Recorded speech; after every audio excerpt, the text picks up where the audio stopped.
happening with it? Oh man, not much. Just happy to have you here, man. It's a pleasure. It's a pleasure for real. Oh So, shit, man. I'm glad to be here, man. Thanks for having me on the show. Shit. no problem, man. So, if you don't got no problem with it, we're just gonna get right into it. Okay, cool. For the last, time that we've known that were coming on the show, we've done nothing but going back and listening to the '90s hits that you had and all of the material you put out back then. So, one thing that stood out for me right off the bat was you had a lot of you were a part of a lot of soundtracks back then. Soundtracks was a huge thing for you, and if when you came out with the songs on them, they were definitely either the best or the top three on the soundtrack. So maybe you can touch on a little bit of how those soundtracks went, like Why You Wanna Funk With Me or Born to Die, and how those tracks, touch on how the process was on that. I mean, well, it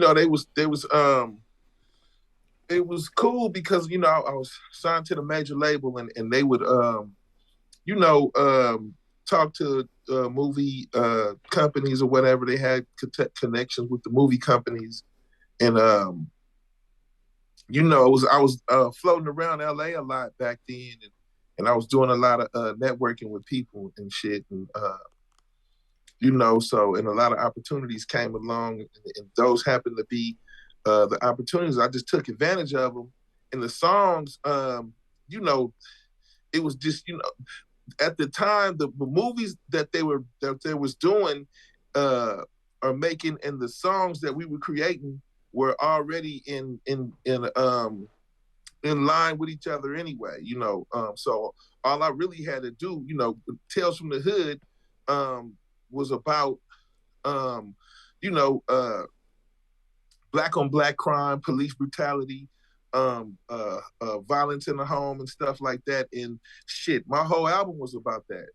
Yeah, So no I could doubt. just had to pick a track and put it on there. You know what I'm saying? Yeah, and it did well, man.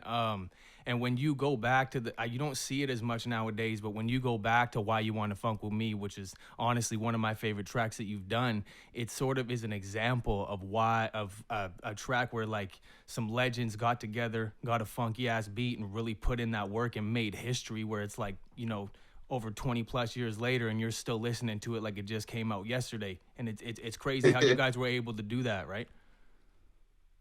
Yeah, it's like uh those songs are timeless, man. It's I didn't think that the mute that it would last this long when I was young. You know what I'm saying? I didn't know that music was forever. Mm-hmm. When I was young, I was just doing songs. I didn't know 30 years later, I still be on stage rocking shit. You know what I'm saying? But Classics. um, I was a while back, a few years ago. I was with Bushwick Bill before he passed away, and we was at a concert with with George Clinton, and it was a big funkadelic concert out here in Vegas on New Year's, and man, George rolled out there in that wheelchair and rocked that shit, rocked that show. Savage. You know what I'm saying? So I was like, shit, that's what I'm trying to do. I'm trying to be like that. You know what I'm saying? Yeah, man, I feel it. Born to entertain. Hell yeah. And it was cracking too. He started singing all of the songs, and every song he sang, I knew that shit. You know what I'm saying? So hell yeah, man. I'm trying to get like that. Yeah, it goes in cycles, man, because, me coming up a little bit younger than you, it's like that with the music that you came out with, right? Like you look back on it and you're like, that's some legendary shit right there. So, hell yeah. Big ups on that. And as I got growing up in my teen years and really like searching underground rap, like I knew with your career that you put out a lot of songs that were worldwide. The Straps on the Sides, the Triggers Got No Heart, that everybody worldwide knows. But the more I got to research underground rap, I mean, you were on that scene too. Like one of my favorite jams that you did was a song that you were featured on called Cool E, Welcome to Hell. And I was like, that was one of my favorite jams back in the day from '95. And I was like, it's crazy how you were just that dude that you were on the underground scene, you were on the mainstream scene with it, but you were just, you had a lot of love from pretty much everybody and treated every project the same, right? Was that kind of how it was for you? Yeah, Yeah, it really was, cause back in the day, it was all, in the 90s, everything was, it was new to everybody. It was new to us. And, we was just figuring out, everything. And we was in uncharted waters, man, and making up different things and different stuff every day, different styles and,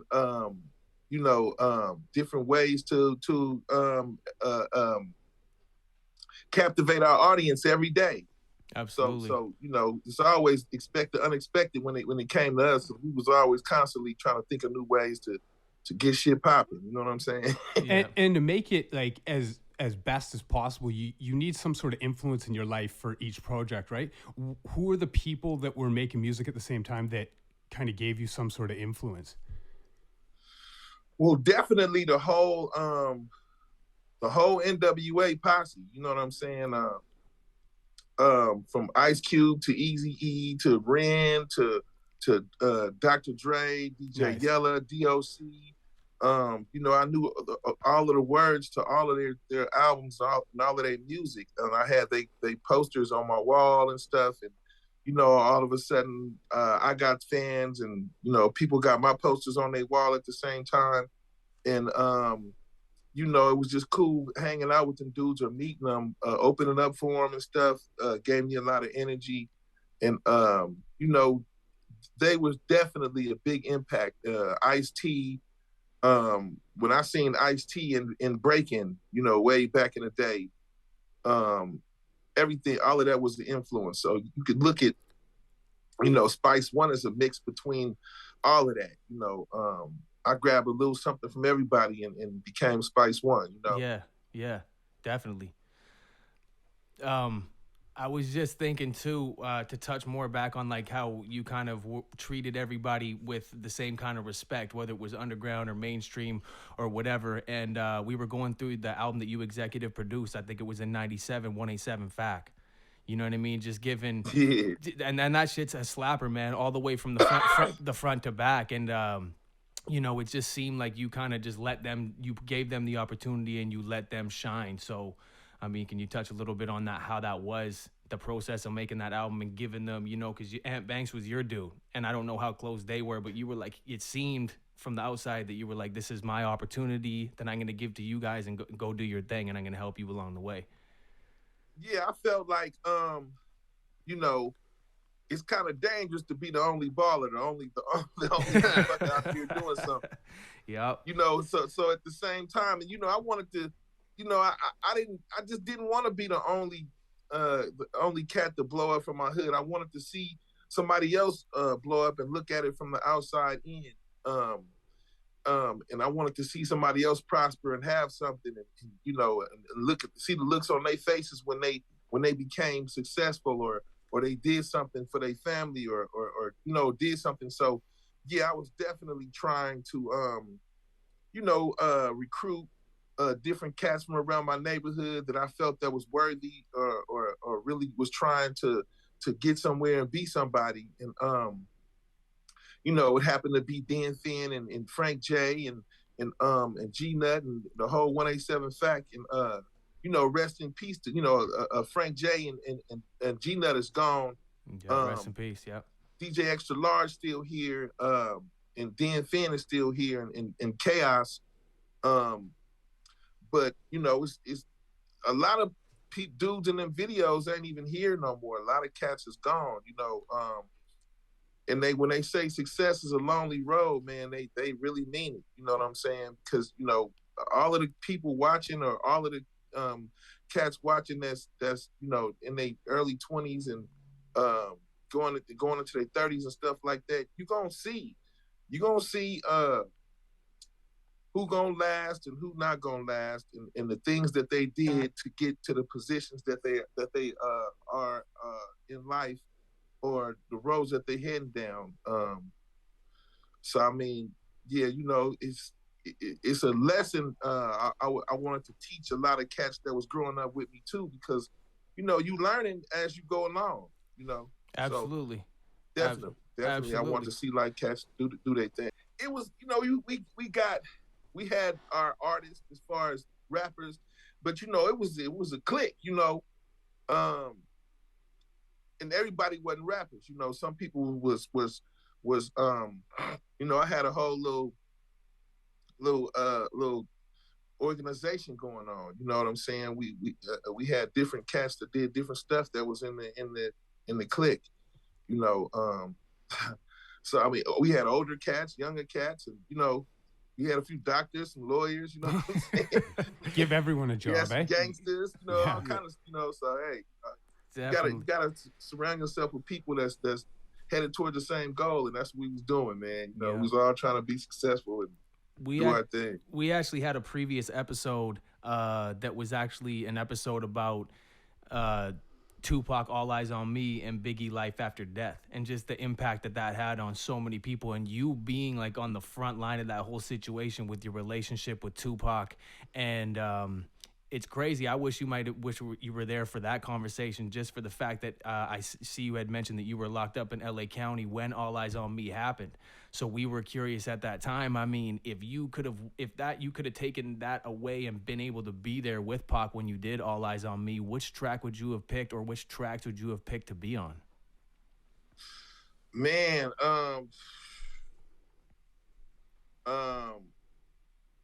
dang, definitely. I don't know if you know, California Love or whatever, but I definitely would have wanted to be in that video and stuff and be around that when they was doing all of that, because that's when I was locked up too. Just the main single and stuff, and the All Eyes on Me track with Sight. I would have loved to be on that one. Yeah. And in the I don't know, was Hail Mary on Machiavelli? That was Machiavelli. That was Machiavelli, yeah. Yeah, I wanted to be on both. I wanted to be on Hail Mary and the life we live as thugs. Everybody fucking with us, so can't you see? It's hard to be a man. Riding with my gun in, yeah. I wanted to be on that song. That would have been the one I would have been on right there. Yeah, definitely ain't hard to find. Yeah, because a lot of cats was on there. Yeah, Sibo, too, I figure I probably would have been on that one, definitely. Yeah, exactly. Yeah. And you did get a chance actually to work with Roger Troutman, right? On Suckers Do What They Can. Yeah, I was with Roger, me and Too Short, and Roger Troutman and Yuck Mouth did a song called Real Players. And you know,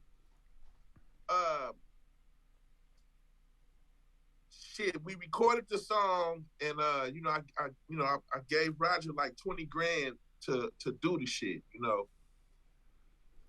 And 2 days later or a day later, I went home, and my manager called me and told me that Roger's brother shot him in the head. Wow. And he died like 2 days after we did that damn song in New York.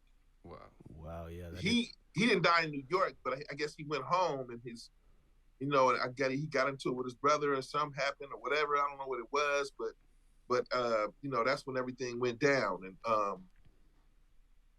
you know, he was telling me that he had, you know, that he had fired his whole staff, and things wasn't right. And I was like, you know, well, shit, I did too. You know what I'm saying? I just fired my whole staff too. You know, money come up missing and shit. You know, you fire every fucking body. You don't just fire one person, because I don't know who the corporate was. So I just got rid of everybody. And I just dealt with my, you know, with my homies, and I started all over, you know. And I guess he might have did the same thing or something, you know. But you know, the next day, you know, he after we left and we recorded that song, his brother apparently shot him in the head, and then he died, and then his brother shot himself. Wow, that's crazy. That is crazy. Crazy. Yeah, man. Crazy. Just to kind of touch back on a little bit more of the Tupac and Biggie situation, with how close you were involved with it. With all the detention that was going on at that time between the two sides and people taking sides, like, how did you feel about Biggie's music? Like, when Life After Death came out, with everything being so close, I mean, were people on the West Coast, like, able to even speak about being fans of that stuff with everything that was going on, or was it Pog ride or die? Period. We don't, like how did that go? It was kind of ride or die, like, hey man, I didn't want to hear the music. I didn't want to hear his music anywhere. I didn't want to, nobody to say his name or mention Bad Boy, any of that shit. It was just like, fuck the niggas. Pac came back with bullet holes in him and shit. And, it was really serious, man. It didn't matter how good anybody's music was at that point after my homie got shot. You know what I'm saying? Yeah. All we was worrying about was what's gonna happen when we go back to New York. Is we gonna have problems with these niggas, or is anything?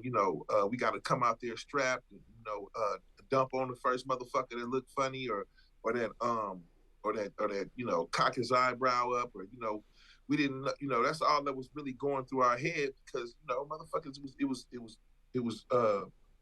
bullets was flying in that motherfucker. You know what I'm saying? When bullets fly, everything come to a halt. You just pay attention to the shooting and shit. What the fuck happened?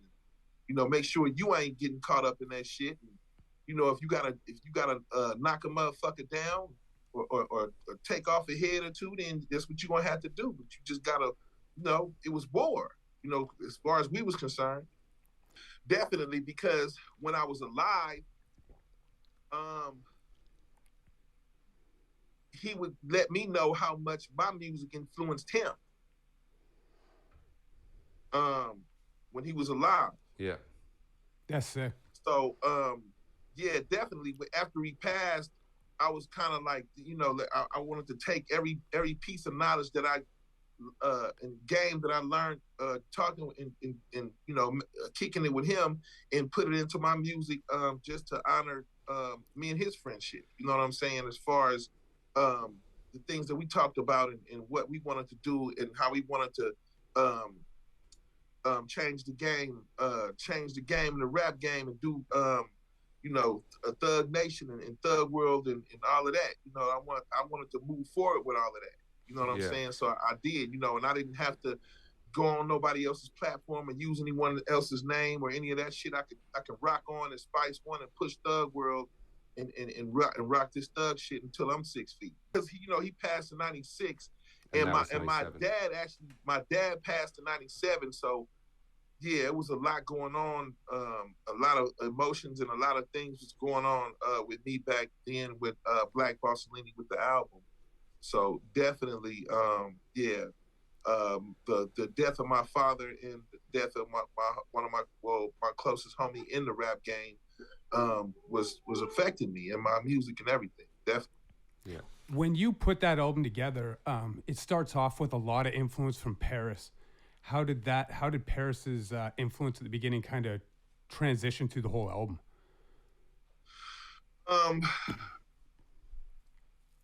The Conscious Daughters, they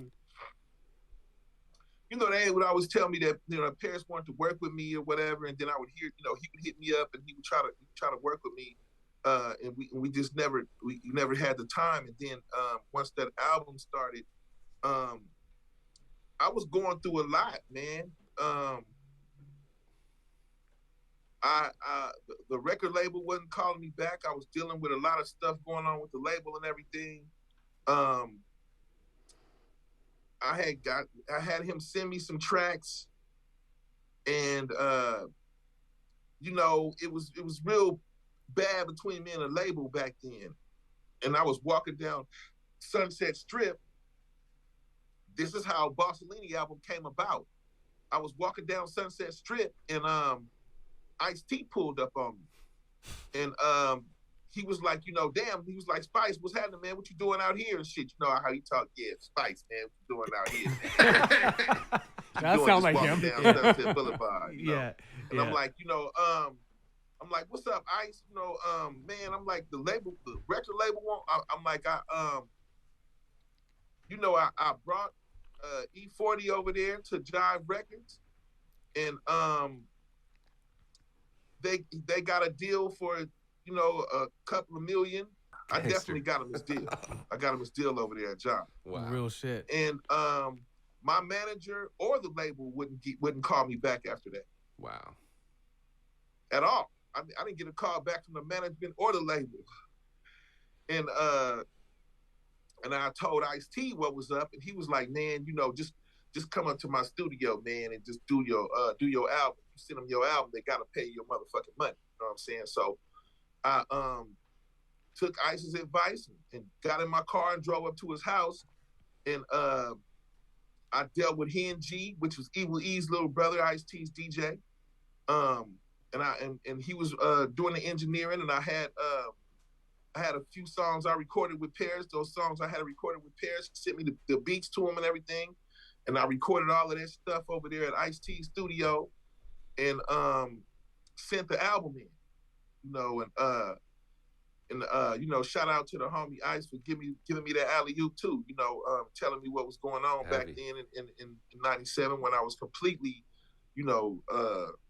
lost after Pac died and my pops was dead. I had just had my first kid, it was cool being recording in Ice's studio. I had my baby girl was up there. I had my she wasn't even 1 year old yet. She would come up there and I would sit her down in her carriage and spit some gangster shit, while the Sharks was. And he had a fish tank surrounding the studio and with sharks in them. Just some hype. It was just gangster shit, you know what I'm saying? And I got my little baby girl there. It was really I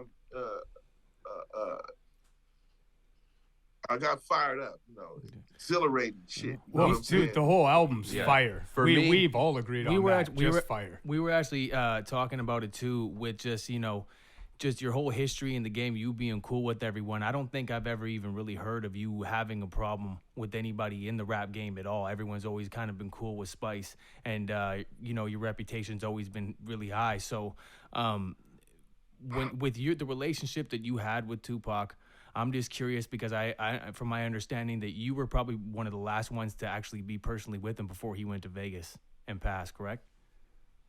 Yeah, and it's crazy because it's like, everybody got stories. They was with him this time and with him that time and all of that before he went before he got there and got to Vegas, came out here to Vegas and stuff. And I'm like, I have to, when I see the homie Cocaine that used to be with Above the Law. I asked him, hey man, we was with Pac that day that he went out to Vegas, right? And he was trying to get both of us to come out there. And you had something to do, and I went to go change clothes, and I was gonna be on my way out there, but everything happened before I got to Vegas. Knowing him. Yeah. Sorry, go ahead. Well, he assured me like, no, we was with him, dude. We was right there. We was at Thug Mansion. We recorded Can't Turn Back.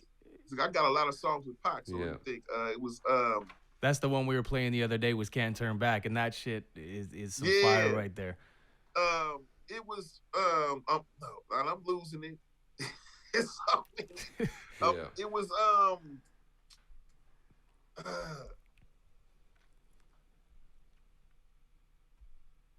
Fame. Oh, okay. Fame. Okay. Yeah. The original version of Fame. Yeah. Yeah, it's called Fame, and there's a version on YouTube, and it's really old, and you can tell how the beat is really old. You can hear Cocaine singing in the background, and you hear her spitting or whatever. You can pull it up on YouTube and check it out, man.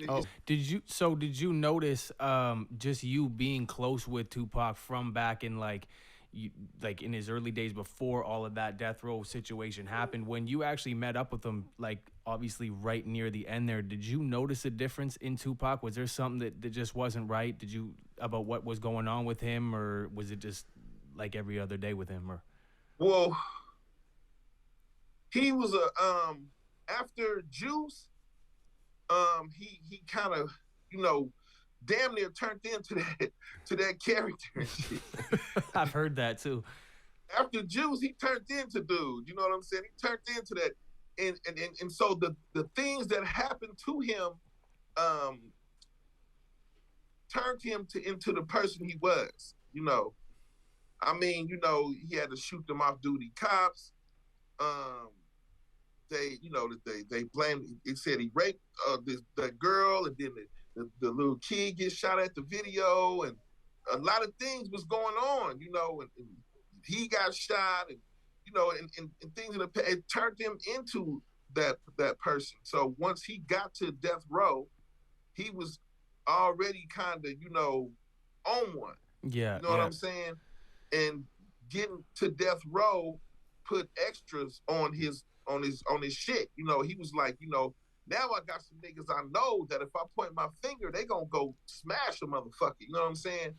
So once he got that, then yeah, it definitely took a change on him, changed him as a person.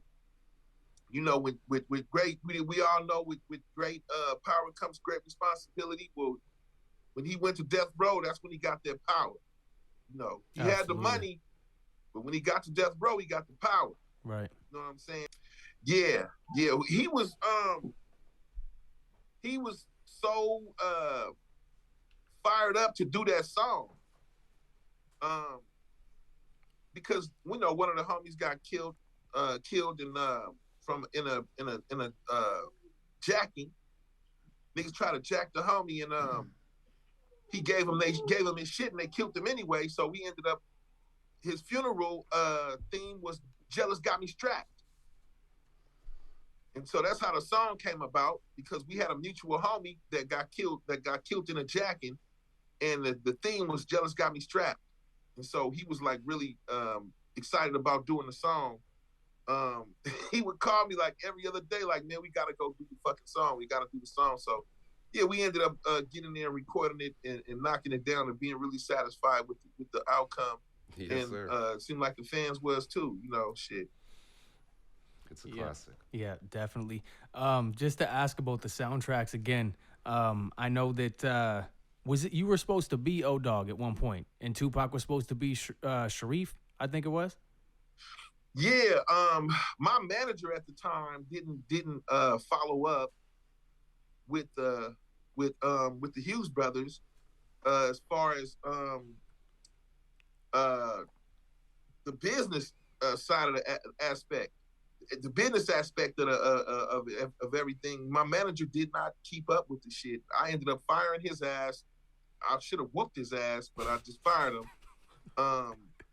And I had the script. I was reading the script and everything, and all of a sudden, I hear that they were shooting a movie.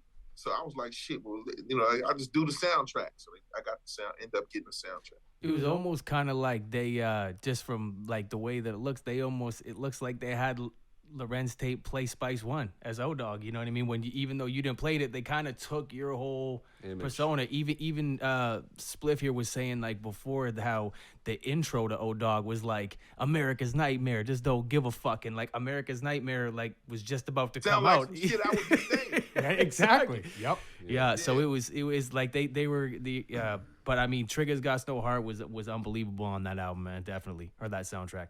Yeah, it's just I just did a song called O-Dog with two of my little homies, and they called me and they was like, man, we know we wanted you, we wish you would have had the O-Dog role, so we did a song called O-Dog. We want you to drop a verse on it. So that'll be on a new album. The song is called O-Dog. It's like scratching. Saying, we saying shit like scratching bitches off my balls like fleas, like O-Dog pissing on trees, like yeah. So gangster shit. You know what I'm saying? You'll love the shit when you hear it. It's gangster as hell.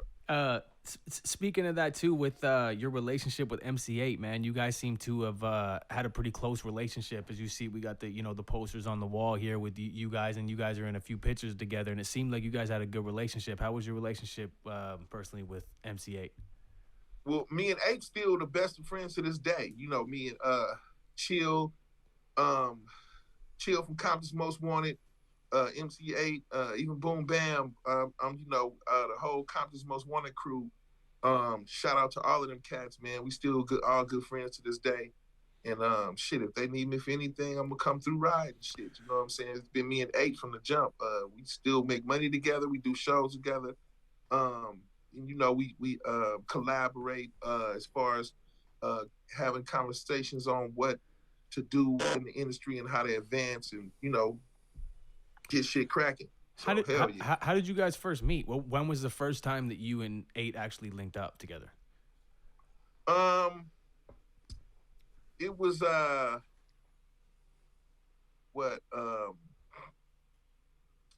right around 90, 92, 93, somewhere around there. And I was already a fan of Compton's Most Wanted. So when they told me that we needed to do a song, we wanted to do a song, I was like, oh, hella excited. And he got on a plane from Compton and came to Oakland, and he got I had a 5.0. I remember a convertible 5.0 GT. And as soon as he got in the car, as soon as we got out the airport and got into the city, I started doing donuts, and I did a figure 8, and I got out and I was like, look at your name, nigga, that's your name. Just true G shit. You know. What color was that car? It was blue. It was blue with a white top. It was in Welcome to the Ghetto video. Word. Okay, what were you sitting on? Some chrome Daytons or something? I had some old school BBSs, man. Yeah, there you go. There you go. There you go. Racing tires and shit.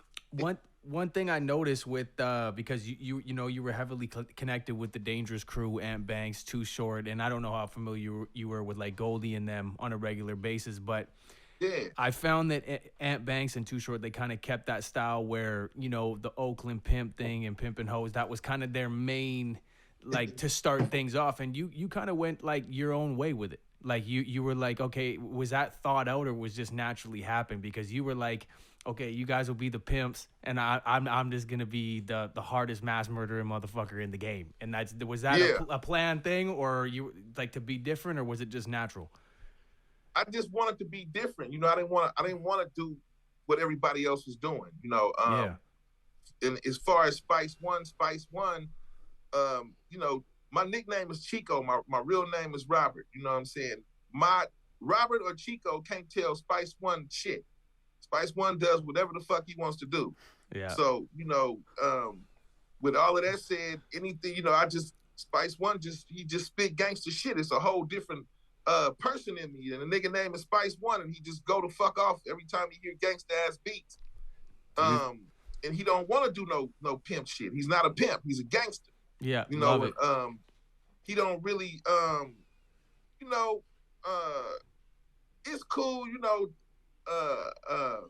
pimping and Playboy and all of that shit, you know, but, you know, it was always a doubt I felt, you know, about, you know, they knew a lot of gangster shit went down in the Bay Area, but it was so known for pimps and players and all of that shit. Somebody had to come out and be the gangster. You know Absolutely. what I'm saying? Somebody had to, because it goes down on that motherfucker too. You know? Agreed. Yeah. I felt it was my job. Shit. Yeah, did it well too, man. No. I don't either. I don't Good either. answer. Yo, that's a good answer, my man. That's a good answer. Yeah. Okay, you dropped 6 albums in the 90s. Was there any one of them that stood out more musically for you? Like, say, driving around, bumping your own shit. Is there one that kind of stands out more for you? I would say America's Nightmare was one of my favorites. Simply, I mean, just the cover alone of America's Nightmare was just so fun to do. You know, I got a lot of backlash, but I got more love than I got hate, you know, for the cover and the things that I was saying on there. You know, I was brought up around Black Panthers and stuff. You know what I'm saying? I'm from the Bay Area. Mm-hmm. So naturally my music is gonna have some type of revolutionary feel to it. My dad was a motivational speaker on the Black Panthers. And I had an uncle that was actually a Black Panther, you know. And in my neighborhood, when you got pulled over by the police, the whole neighborhood would come outside back in the day. You know, they wouldn't just let shit like that happen. Like you just get pulled over and, you know, police brutality, the whole neighborhood would come outside and make sure that the cops was doing their job right. You know, and this is how I grew up. This is the things I seen when I grew up. Pictures of Huey Newton stamped on the walls. And I definitely naturally asked questions. Who is that man and what happened, and you know, why is he on the wall? And you know, so yeah, eventually when I grew up, I grew into I wanted to have my art kind of like political and revolutionary when it came to it, because I was a victim of a lot of the bullshit that was going on with the police and stuff like that. You know, I never got beat by the police like that, you know what I'm saying? But, you know, definitely treated unfairly because of my skin color a few times. And I wanted to make songs about it. And I felt the only way I could strike back or lash out is through my music. And that album being sort of your favorite of the group from the 90s, how much did Blackjack have as far as his influence goes on that album? Because he's on 12. A lot. He hit the beats that he was making was dope. Hell yeah. Especially Strap on the Side, man. Like it's the hit. Yeah, One of the hits. Dope, man. Hell yeah.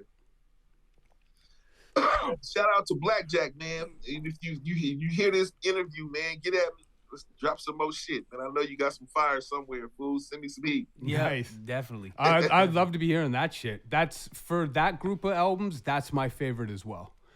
And yeah. Thanks, man. I appreciate it, because I definitely played that shit back to back. I guess probably where everybody else was too. Yeah. Well, it doesn't stop, right? It just keeps going. The heat is immense. The first tracks, the survival song on there, you know, everything, you know, all of that shit, man. It was just cool recording all of them songs. Well, with how much, you know, Paris kind of was on Bossolini and Blackjack is on America's Nightmare, what about Rick Rock on Immortalized, just before we're entering kind of 2000s? You know, you start working with another cat that drops a lot of beats on your album. There's obviously a great influence, a great appreciation for the kind of music he's making. How does that look on your end?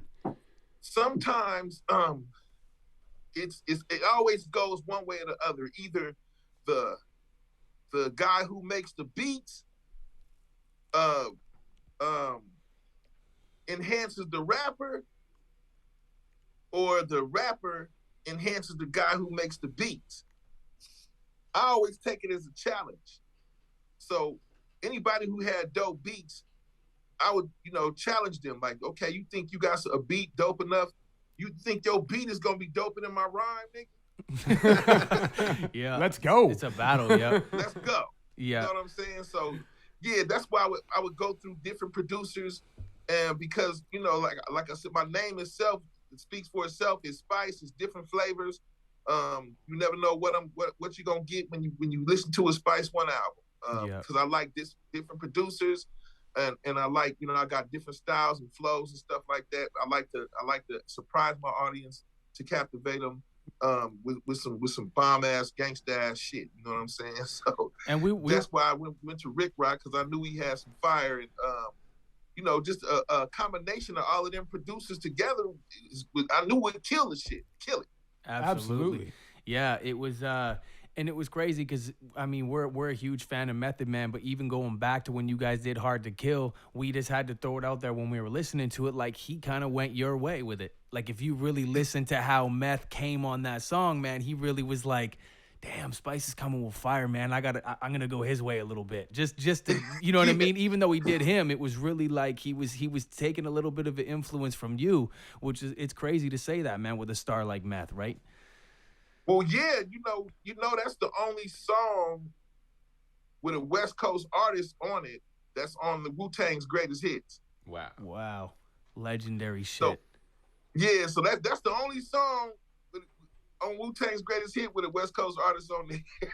And I love to say that. I'm so proud to say that. You know what I'm saying? Hey, should be, man. Yeah. That's because I love Wu-Tang Clan, and for me to be the only West Coast artist on their greatest hits is definitely an honor, man.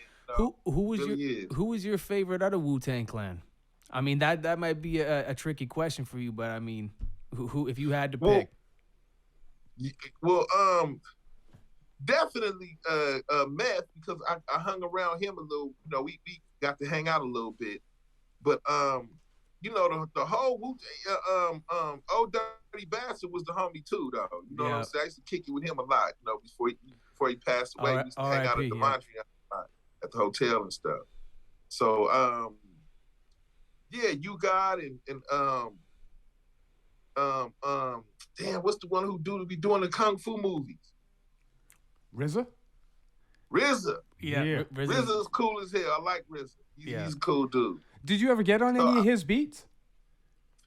No, he had sent me some. I just had a chance to talk to him about it, but I'm pretty sure, you know, if word get back to him, I need some beats, and he'll probably send them to me so fast. That'd be crazy. Wu-Tang is cool as hell, man. I love them dudes. And they send that. It's kind of a similarity that you guys have, actually, because they seem that way. I mean, us being from Canada, when you look at Wu-Tang, these guys were like our heroes growing up. And I'm sure you understand that from the youngsters that were talking to you in the Bay or whatever, all around.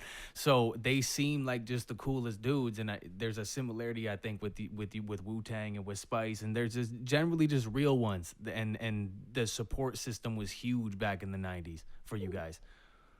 Yeah, well, they were gonna sign with Ja, and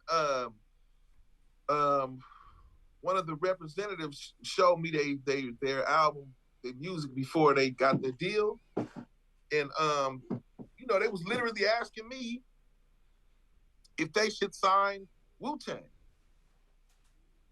And so I got the craziest look on my face, like, fuck yeah. Have you heard this shit? No, what the fuck? Like, hell yeah. And I stayed in their ear about this shit. Like, I would come up there every other day, like, did y'all sign that Wu-Tang group yet? And they'd be like, no. Then all of a sudden, they signed the Def Jam. I said, y'all fucked up.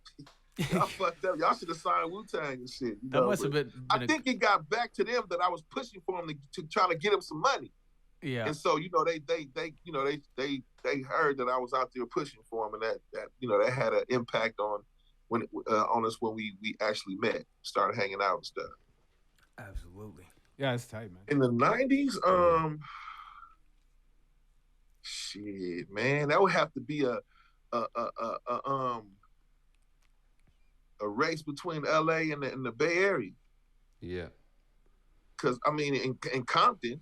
You know, Compton and Los Angeles and the Bay Area, because I can't just say the Bay Area, because you had, you know, the Bay Area is a mix between, you know, you got Oakland, Vallejo, San Francisco, Hayward, you know, different cities and where artists came from. But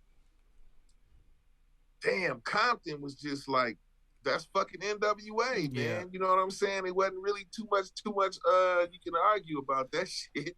MC Eiht. Compton. Yeah. Compton, yeah, Eiht and Easy E and all the NWA, hell yeah. Like, you know, everybody was coming from Compton back. The thing that's dope about the Bay is DJ Quick, all of that shit. All of that, but you can tell the difference when you really start to research the music and listen to it, what came from SoCal and NorthCal. And the Bay just really did their thing. They separated, you guys kept it all really G-Funk. Was like kind of the main sound or whatever, but you could tell what was coming from the Bay and what was coming from LA, and the shit was both dope, super separate from each other, but just like undeniably fucking dope, man. So it's crazy how you guys did that shit in the Bay. You're like, we ain't LA's taking off with NWA, but we're gonna do our thing in the Bay, and it's gonna be heat our own way, you know? Yeah. We was just, you know, basically trying to compete and trying to get out there and show everybody that, you know, that the Bay had their own style, their own little lingo and their own thing, because they didn't look past Too Short, and then I came after Short, and then, you know, 40 came, and you know what I'm saying, we had to kind of and even the LA cats was digging it. They was like, "Oh, okay, that's some whole. Did that nigga just say for shizzle or for sheezy?" Like, that shit went, so like, what the fuck? Like, I would go to LA, come from Oakland, and go to LA and be like, "Yeah, for sheezy, man, you know, for sheezy, my kneesy, you know." And back then, and they was like, "What the fuck?" So next thing you know, they be talking like that and shit. So I mean, you know, the Bay had a big influence on the whole. Verbal culture and the slang when you speaking in the industry and everything. A favorite stop would probably be Sacramento. I feel that one was coming. A lot of love out there, man. Hell yeah, Sacramento, man. It cracks out there. With all the love, don't underestimate Sacktown, man. It goes down out there. With all the love coming out of the Bay and the great music coming out of the Bay, one thing that I did notice that wasn't on these albums a lot was like a crossfade between YBB and yourself. You said a what? Young Black Brothers? Oh, like Mac Dre, Mac Mall, them cats. I know you did songs with these guys, but none of them, I think, are on your albums. Is there a reason for that? Nah, you know, I really wanted to do some songs on. You know, we was all just running around so much that you know, they probably needed them on their album more than I needed them on mine. They probably wanted that, and I was like, man, hell, take that shit, put that shit on your album, and we'll do it when we'll do a show. When we do a show together, we'll rock that shit. You know what I'm saying? If they did, I'm not saying that, you know, but I don't know. I just felt like, you know, like, here, man, y'all take this song and push that shit. You know, I had a major deal with Jive, so, you know, I'm like, you know, I'm worldwide. Yeah. And like y'all independent, so here, take this song and put it out and push that shit everywhere, because you'll never know. You might snatch up some of my fans from Germany or some from a different country or something and get some shit cracking. So yeah. That's probably why none of them were on my album like that. You know, I was trying to give back to the homies. You know what I'm saying? Trying to make that shit blow up. You know what I'm saying? And a different time too, right? Like nowadays you got the social media and everything, and back then it was when we saw each other pagers and shit like that. It was a whole different. So when you saw, so I assume you can already tell with Dustin and Disgusted that the love was there. Like I said, I don't think there was many people out there that had anything bad to say about Spice One or. Yeah, I never connected too many enemies anyway. You know, I always try to keep everything, you know, cool between me and my fans and all the other artists that were, you know, that was around me. Only time I got into it with anybody is if they talk shit about, like when they talk shit about the dead homie Tupac and stuff like that. You know what I'm saying? Like, I don't. You know, I can't fuck with that. Like, nah, like I can't sit there and let nobody talk shit about my dead homie. You know what I'm saying? Yeah, doesn't sit right with me either, man. I think a lot of people feel that way, man. Too much was done from Pac did a lot of positive things to help like change the world in a way. So to come back this much later and to say things bad towards his legacy or what he did, man, I feel where you're coming from, and I think a lot of people stand behind you on that, man. Yeah, it's just crazy. And I'm like, you know, if anything ever happened to me and when I'm dead and gone, if motherfuckers say something about me, man, slap the shit out their ass. Don't talk shit about. 90 Proof's got your back, bro. Anyone talk shit about Spice around here, they get slapped up on the studio. So. Slap the shit out their ass. Yes, sir. Fire from their ass, man. Spice, man, we really appreciate you coming through here. 90s rap legend for real, 100, pioneer to the game. We really appreciate you coming through the 90 Proof Lounge. We'd love to have you again, man. This went well, and I think a lot of people are going to be very happy. Hell yeah. Well, thanks for having me on the show, man. And shout out to everybody out there listening and that watch your show, man. You know, these dudes is great, man. They know what they're doing. They ask the right questions on the interview, so check out their shit. There we go. 90 Proof. Give it up to a legend, Spice motherfucking One.